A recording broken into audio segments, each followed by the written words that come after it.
বাক্সাৰ কেশৱ নগৰত মন্ত্ৰী ইউজি ব্ৰহ্ম 2 কোটি টকা ব্যয় সাপেক্ষে শ্বহীদ কেশৱ বসুমতাৰীৰ নামত নিৰ্মাণ কৰি উলিওৱা জনজাতি জিৰণি ঘৰ উদ্বোধন মন্ত্ৰীগৰাকীৰ। সাংবাদিকৰে হোৱা সাক্ষাৎকাৰত বিটিচি নিৰ্বাচন সম্পৰ্কে মন্তব্য ইউজি ব্ৰহ্মৰ। বিপিএফক তীব্ৰ সমালোচনা মন্ত্ৰীগৰাকীৰ। বিটিচিক লৈ কোনো ধৰণৰ বিৰোধীৰ ভূমিকা নাই বিপিএফৰ। 4 বছৰৰ ভিতৰত পৰিষদত এবাৰেই আহিছে হাগ্ৰামা মহিলাৰীয়ে। কংগ্ৰেছকে ধৰি অন্য দলসমূহে বিৰোধীত থাকি সক্ৰিয়তা দেখুৱাব পাৰিছে যদিও বিপিএফে সক্ৰিয়তা দেখুৱাব পৰা নাই বিটিচি পৰিষদত। বিটিচিৰ উন্নয়নৰ টকাৰে বিপিএফ নেতা ক্ৰয় কৰা নাই ইউপিপিএলে। ইউপিপিএলত অহা বিপিএফ সকলৰ নেতা ধনী মানুহ। তেওঁলোকক পইচা নালাগে। কাইলৈ পুনৰ বিপিএফৰ প্ৰাক্তন বিধায়ক হিতেশ বসুমতাৰীয়ে যোগদান কৰিব ইউপিপিএলত। এইবাৰৰ বিটিচি নিৰ্বাচনৰ পাছত বিপিএফ দল নাথাকে। বিটিচিত পুনৰ ইউপিপিএলৰ নেতৃত্বত ইউপিপিএল বিজেপিৰ মিত্ৰতাৰ চৰকাৰ হ'ব। বিটিচিত ইউপিপিএল 1 নম্বৰত আৰু বিপিএফ 2 নম্বৰত আছে। বিটিচিত বিজেপিয়ে অলপমান উঠি আহিছে। মন্ত্ৰী ইউজি ব্ৰহ্মৰ লগত আজি বিটিআৰ পৰিষদৰ অধ্যক্ষ কাতিৰাম বড়ো, পাৰিষদ মন্টু বড়ো আদি উপস্থিত থাকে। Bureau report, Arunodoi Assam. বিপিএফৰ পৰা ইউপিপিএললৈ আহিছে বা বেলেগ দলত গৈছে, এইটো এটা নেচাৰেল দিশে বুলি ক'ব লাগিব ইংৰাজীত। মানে এটা বস্তু যদি এটা লংজিভিটি থাকে আৰু কাউন্সিলৰ নিচিনা ঠাইত 17 বছৰ শাসনৰ পিছত তেওঁলোকে গাদীচ্যুত হৈছে, স্বাভাৱিক তেওঁলোকৰ পৰা বহুত ইৰচন আহিব। তো নেচাৰেল দিশে নিচিনা বিপিএফ আৰু ওপৰত নুঠে, যিমানে যি চেষ্টা নকৰক।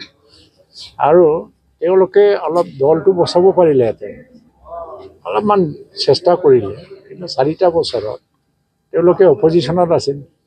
তো অপজিশ্যনৰ ভূমিকাটো মানে নকৰিলে তেওঁলোকে।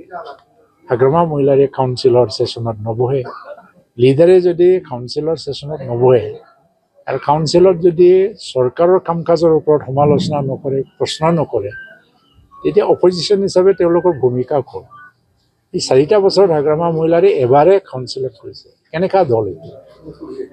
ৰাহুল গান্ধী বা অটল বিহাৰী বাজপেয়ী বা বহুত প্ৰাইম মিনিষ্টাৰ দেখিলোঁ, মনমোহন সিং দেখিলোঁ, শাসন কৰিছে 10 বছৰ মনমোহন সিঙে প্ৰধানমন্ত্ৰী হ'ল। আজি এতিয়া এই অপজিশ্যন বহিব লগা হ'ল, অপজিশ্যনত গৈ পেলাই অপজিশ্যনৰ নিচিনা প্ৰশ্ন কৰিব আৰম্ভ কৰি দিলে। আজি আপুনি প্ৰধানমন্ত্ৰী হৈছে, চিফ মিনিষ্টাৰ হৈছে বা বিটিচিৰ চিফ হৈছে, এইটোৱে আপোনাৰ পাৰ্মানেণ্ট এটা ষ্টেটাছ নহয়। আপুনি অপজিশ্যনৰ দায়িত্ব দিছে ৰাইজে, অপজিশ্যনৰ দায়িত্বটো ভালকৈ পালন কৰিব লাগে। সেইটোও নকৰিলে কেনেকৈ দল বাচিব? ইউপিপিএলত আহিছে ঠিকেই, ইউপিপিএল এনেও মানে নিজে নিজে মজবুত হৈ আহি আছিলে আৰু তেওঁলোকে ইউপিপিএলত ভৱিষ্যত দেখিছে, কাৰণ ইয়াত স্থায়ী শান্তিৰ কথা আহি গৈছে। সেইকাৰণে বিপিএফৰ এটা দুৰ্দিনত মই বিশেষ এটা নকওঁ আৰু। কিন্তু তেওঁলোকে এটা অভিযোগ উত্থাপন কৰিছে যে বিটিচিৰ উন্নয়নৰ টকাৰে ইউপিপিএল দলে বিপিএফৰ নেতা ক্ৰয় কৰিছে বুলি অভিযোগ উত্থাপন কৰিছে। এইটো কিমান সঁচা? এইবিলাকতো চলিয়ে থাকিব। এতিয়া মানে যিসকলে আহিছে তেওঁলোকক সোধক কিমান টকা পাইছে তেওঁলোকে।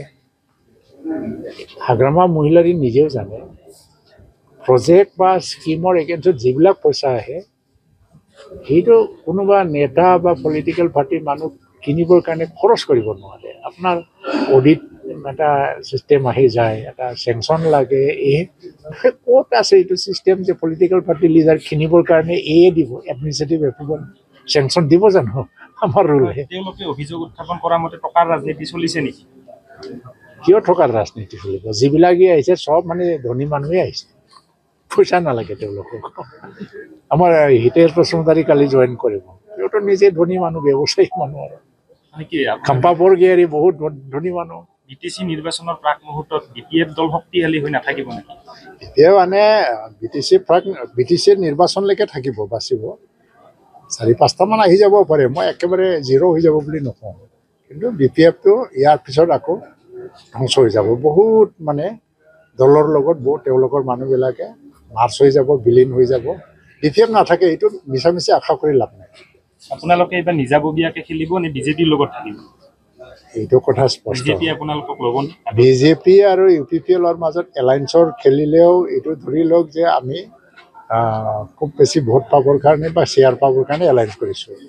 আৰু যদি কৰা নহয় তাতো এটা মিনিং আছে যে হয়তোবা আমি বেলেগ বেলেগকৈ খেলিলে দুয়োটাও মানে ভাল নাম্বাৰ লৈ আহি পেলাই চৰকাৰ গঠন কৰিম মুঠতে কনক্লুজনটো এইটোৱেই যে UPPLৰ নেতৃত্বতে বিজেপি UPPL আৰু কোনোবা যদি এলায়েন্সৰ জিকি যায় এটা এলায়েন্সৰ চৰকাৰ যে হ'ব ইয়াত কোনো সন্দেহ নাই এইটো এটা এগ্ৰিড পইণ্ট প্ৰমোদ বৰুৱা আৰু UPPLৰ নেতৃত্বতে এলায়েন্স চৰকাৰ হ'ব কিন্তু নিৰ্বাচনটো আমি যদি সুকীয়াকৈ যদি খেলিব লগা হয় তেতিয়া ধৰিব যে গ্ৰাউণ্ড লেভেলত সুকীয়া খেলিলেহে আমাৰ বেছি চিট আহি যাব আৰু যদি এলায়েন্সত খেলিবলৈ যাওঁ তেতিয়া ধৰি ল'ব যে এলায়েন্সটোৱেই বেষ্ট মানে সেইকাৰণে এইটো আমাৰ এলায়েন্সত খেলিলেও সুকীয়া খেলিলেও এটা মিউচুৱেল আণ্ডাৰষ্টেণ্ডিং বিটিচিত শক্তিশালী দল হিচাপে অকল UPPL আছে UPPL নাম্বাৰ 1 UPPL নাম্বাৰ 2 নম্বৰত কোন আছে এতিয়া BPF আছিলে কিন্তু BPF কিমান তললৈকে গুচি যায় আমি ক'ব নোৱাৰোঁ এতিয়া বিজেপিয়ে অলপমান উঠি আহি আছে কিন্তু BPFটো আমাৰ যথেষ্ট শক্তিশালী আছিল কিন্তু ইমান তললৈকে গুচি গ'ল কিমান তললৈকে যাব এতিয়া ক'ব নোৱাৰোঁ বিজেপিও বেছি শক্তিশালী হ'ব পৰা নাই নেকি এইটো বিজেপিয়ে ক'ব আমাৰ নকওঁ আৰু ঠিক আছে কেশৱ বসুমতাৰী আমাৰ পৰা হেৰাই যাব লগা হৈছিল তেখেতৰ স্মৃতিত এই অঞ্চলটো কেশৱ নগৰ বুলি নামাকৰণ কৰা হৈছে ইয়াতে যিটো জনজাতি জিৰণি ঘৰ নিৰ্মাণ কৰা হ'ল যথেষ্ট তাৎপৰ্য আছে আৰু লগতে চিমলা আৰু কোকৰাবাৰী আৰু ইয়াৰ পৰা আৰম্ভ কৰি পেলাই ভূটানলৈকে যায় নামলাংলৈকে লক্ষী বাজাৰ আৰু মানাস নেশ্যনেল পাৰ্ক এই সকলোবোৰ যদি আমি দৃষ্টিত ৰাখোঁ বা এইটো লৈ পেলাই যদি চিন্তা কৰে তেতিয়া ইয়াত যথেষ্ট পৰ্যটক আহিছে জিৰণি ল'বৰ কাৰণে ঠাই নাই আৰু আজি যদি কোনোবা VIP আহে ষ্টেটৰ পৰা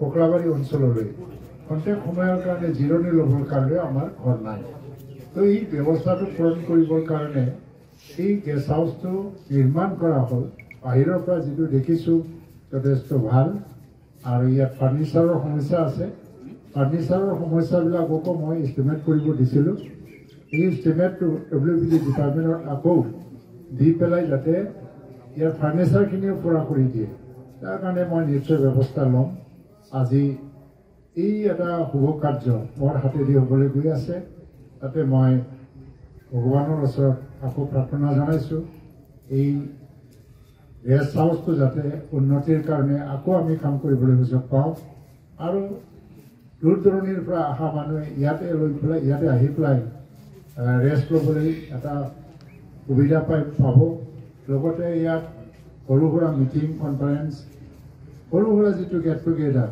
এইটোও হ'ব পাৰিব আৰু এনেকুৱা গেষ্ট হাউচ থাকিলে হয়তোবা মানুহবিলাকে ইয়াত আহি পেলাই বিভিন্ন সমাজৰ উন্নয়নৰ কাৰণে কাম কৰাৰ এটা সুযোগ পাব মাত্ৰ এইটো চাব লাগিব যে এই গেষ্ট হাউচটো মেনেজমেণ্টৰ ক্ষেত্ৰত যাতে যথেষ্ট ষ্ট্ৰিক্ট হয় এইটো পাব্লিক প্লেচ ঠিকেই পাব্লিক প্লেচ কিন্তু এনেকুৱা পৰ্যায়ত যাব নালাগে যে ইয়াত মানুহে ইচ্ছা কৰিলে আহিব বহি আড্ডা মাৰিব এনেকৈ মানে মিছইউজ যাতে হৈ নাযায় ছিষ্টেমত যাব লাগে ইয়াত থাকিবৰ কাৰণে মিনিমাম এটা ফিছৰ প্ৰয়োজন হ'ব কিছুমান ৰুল ফ'ল' কৰিব লাগিব এইবিলাক ছিষ্টেমটো যাতে ফ'ল' কৰা হয় তাৰ কাৰণে আমাৰ স্থানীয় MCLA আৰু যিবিলাক নেতা আছে ইয়াত আমাৰ বিজুপুৰ কছাৰী আছে আমাৰ অনিল বসুমতাৰী আছে পাৰ্টীৰ নেতাসকল আছে আপচু নেতাসকল আছে তেওঁলোকে এইটো মেনেজমেণ্টৰ